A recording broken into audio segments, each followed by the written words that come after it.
think the system is fantastic. It's very user-friendly. You've got a good selection of tried and tested maps that you can go and select and just download into your ski within a couple of minutes. Being a tuner yourself, is the one thing that you'd absolutely love to see in this tuning system from VTech? Well, I'd love to be able to edit my own maps. Well, I reckon we can make that happen today with the map tuner system.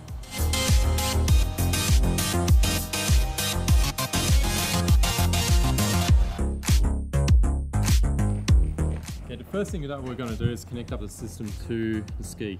We grab the map tuner, find an OPD port, which is usually located near the battery, connect it up, wait for the system to initialize. We scroll through the menu, we click request tuning and press OK. Vin, do you mind just making sure that the ski is actually awake? Yep. After you hear the double beep, the map tuner will ask you if you want to continue, you press OK and create the request. Once the request is completed, we can disconnect it from the ski and then we can go take it to the laptop to show how the tuning process works.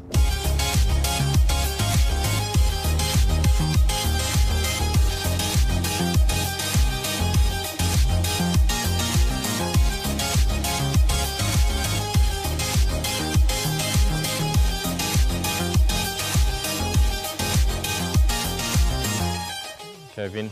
From this point on, we're going to actually use the laptop to connect up to the map tuner.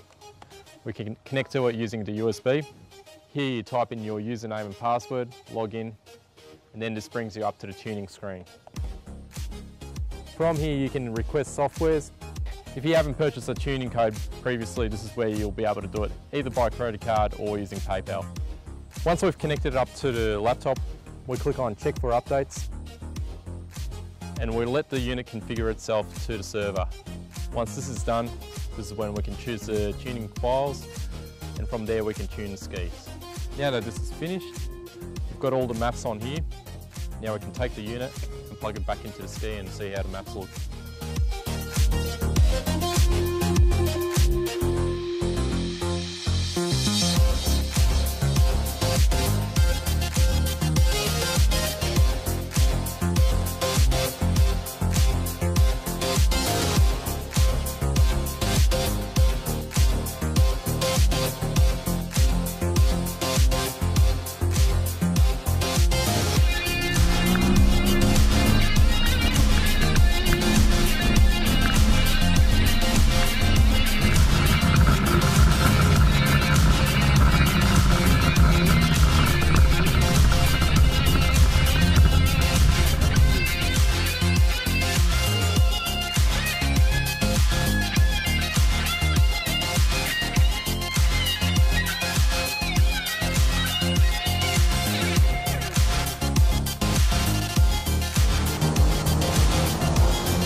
Vin, we had a great day out here at the Water Sports Centre, but we did play with all the skis here. We had 5 skis here, 4 Seadoos, 1 Yamaha.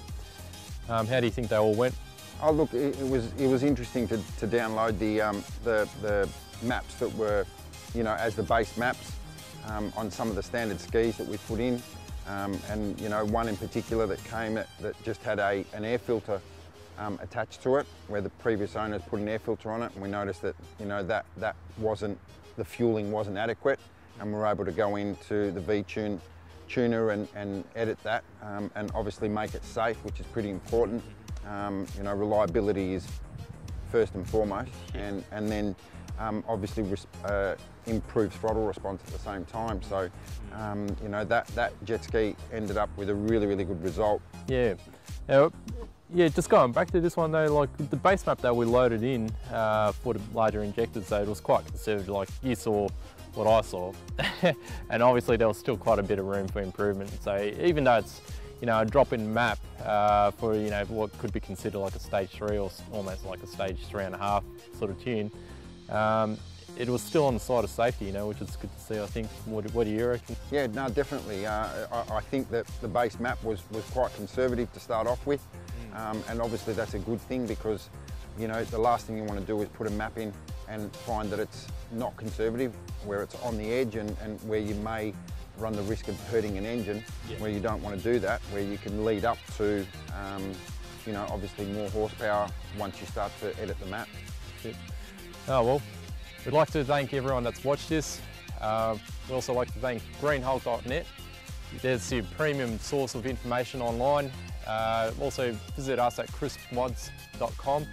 You can also visit any one of our dealers. They can quite easily help you with anything that you need, map related or not.